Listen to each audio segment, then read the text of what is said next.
ஸ்வாதி கொலை வழக்கில் ராயப்பேட்டை மருத்துவமனையில் ராம்குமாரின் உடல் தகுதி குறித்து மருத்துவக் குழுவினர் அனுமதி அளித்த பின்னர் அவரை புழல் சிறையில் அடைக்க நடவடிக்கை எடுக்கப்படும் என்று வழக்கறிஞர் கிருஷ்ணமூர்த்தி தெரிவித்துள்ளார். ராயப்பேட்டை மருத்துவக் கல்லூரி மருத்துவமனை டீன் அவர்கள்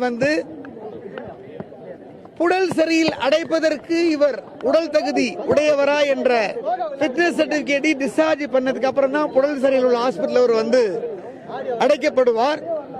இவர் ஏற்கனவே தற்கொலைக்கு முயன்றதால் இந்த வழக்கு முடியும் வரை ராம்குமாரை பாதுகாப்பா புழல் ஜெயில வைப்பது என்பது மிகவும் இன்றியமையாததாக கருதப்படுகிறது. அதனால அவர் ஹை செக்யூரிட்டி பிரிசன்ல தான் அவரை லாட்ஜ் பண்ணணும்.